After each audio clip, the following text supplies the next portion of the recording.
Hey, it's Jeff here with another book discussion. I promise this one, this time about Good Reads by Ryan David Jahn, which I stayed up last night and finished. Not on the toilet, I actually brought it to bed and finished the book, which it's a sign of how good it is. Um, how to describe it? This is one of those, they do a lot of movies like this now, where it's multiple narratives that, interweave with each other, you know, marginally. Like sometimes different stories collide. There's two stories in here that do collide in a big way, but they're all tied together by something that's happening at an apartment complex. Hence the name Good Neighbors. And I'll read the description on the back. A young woman returning home from her shift at a local bar is attacked in her Queens apartment complex. Good Neighbors is the story of the woman's last night and of the bystanders who kept to themselves. Its expertly interlocking plot lines call to mind the Oscar winning movie Crash, and its suspense and profound sense of urban menace rank it with Hitchcock's Rare Window and the gritty crime novels of Dennis Lehane, Richard Price, and James Ellroy. Which I guess that's a pretty accurate description of what it is. I mean, basically, it's all these people living in an apartment complex, and in the middle of the night, a handful of them are awake, and we get to see what they're all doing. And supposedly, like, the main story is this girl that's coming home from working at a bar, and she gets attacked by a killer in the courtyard of her apartment. And a bunch of people stand by. The people that are awake don't do anything. But this is not a message book. I mean, there is a little bit in there about the bystander effect. He doesn't ever say the bystander effect, but the basic idea is that the more people that are witness to something terrible happening, the less likely anyone is to do anything, because everyone's just waiting for someone else to do something. Oh, someone else will call the police. That's the idea of that. But if that was all this would not be a very good book. And it says that it's based on the real life murder of Kitty Genovese. I don't know if I'm saying that right, but I'm not familiar with that story or that murder. Um, but it doesn't seem to me like maybe this is inspired by it. Yeah, inspired by it, but it seems like this is entirely fictional because the characters are just too much fun to be real. Um, so yeah, I say it's like 1964. It's an apartment complex in Queens, and a bunch of people, a bunch of troubled people. It's a very noirish book. Everyone's got like, you know, troubles, and the world is a harsh, harsh, brutal place. Um, it's pretty awesome. It takes place over 2 hours. The book starts at like 4 a.m. and it ends at like a little bit after 6 a.m.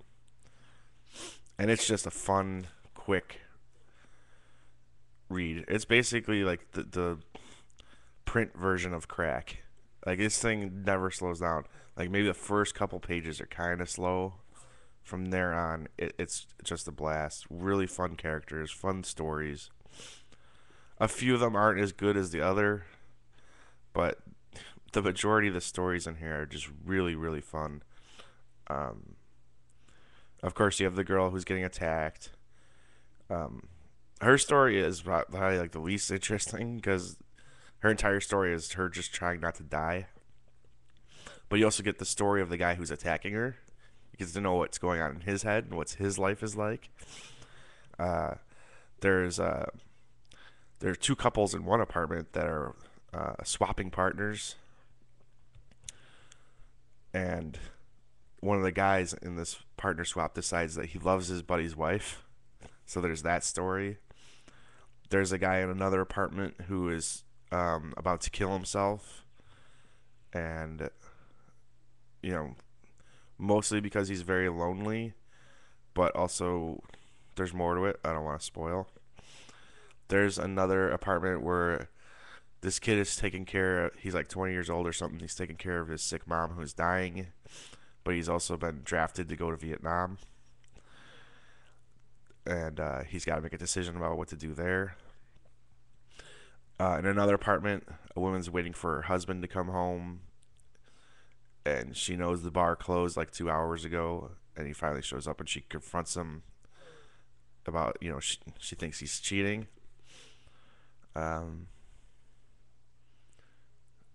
Does that cover that? No. And then in another apartment, there's a couple where this guy's wife comes home from work. She works some late shift. I think she's like a nurse or something. And she's all scared because she thinks she hit a baby. And he goes out into the night to investigate to try to see if she ran over a baby. Like she thinks she hit a stroller. And that one is a lot of fun. You would think, like, at first you're like, this one seems kind of lame, but it's a lot of fun. It ties into another one. That's one of the ones that ties into another one really in a big way. There's a couple other stories. There's one that doesn't really have much to do with the apartment complex. There's this guy who he's like, I think, an English teacher, and he's driving home drunk, and he crashes into another car, and he flips his car. And his doesn't really tie into the other stories, although there is his ambulance driver that shows up to take care of him, and him and this drunk that crashed have an interesting history, I guess, with each other. And also the ambulance driver will show up into the main story of what's going on in the apartment complex. I'm not spoiling anything. I'm just giving you an idea of the different stories that are in here. And then there is finally a crooked cop story where this guy is taken. It's kind of like how The Shield starts off, where like this cop is taking money from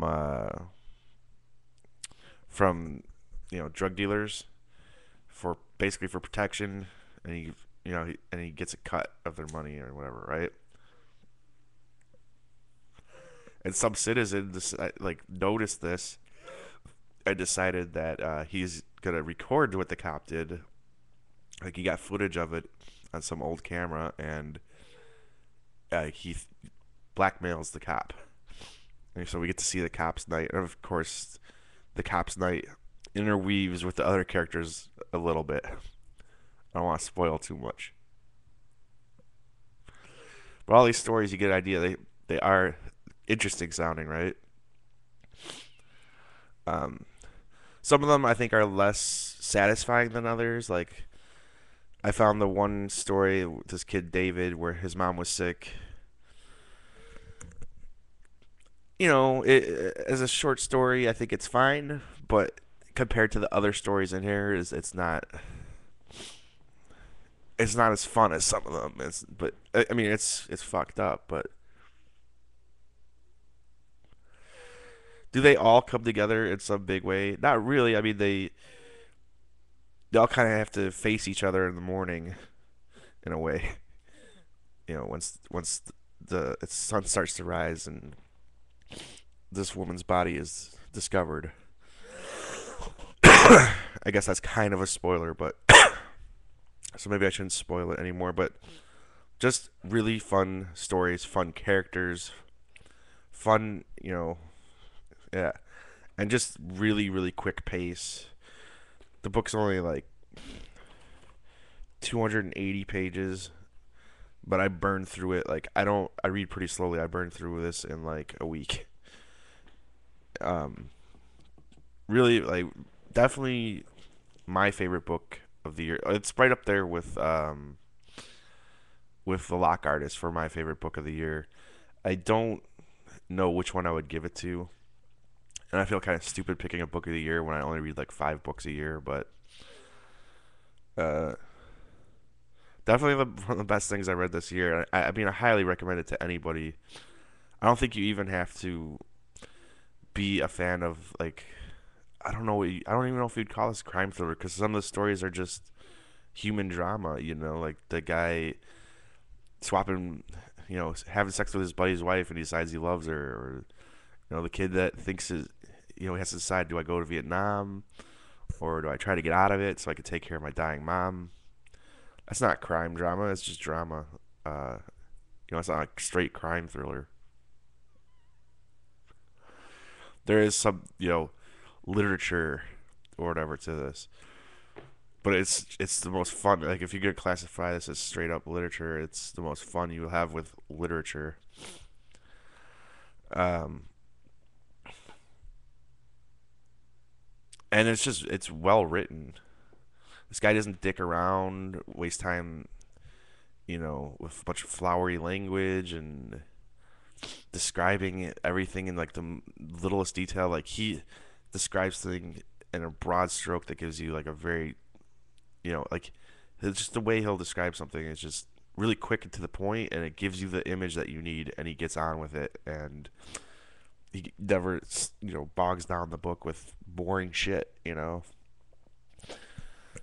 It's never boring, and it's a very exciting book. I think some people will be at the end of some of the stories a little bit like, oh, I wish there was more to that story, or I wanted more with this, or I wish there was a bigger ending to that story, or it all came together in a bigger way. Like, but I was very satisfied by the ending. I think what I describe this it's a noir, and it's a very good modern noir story.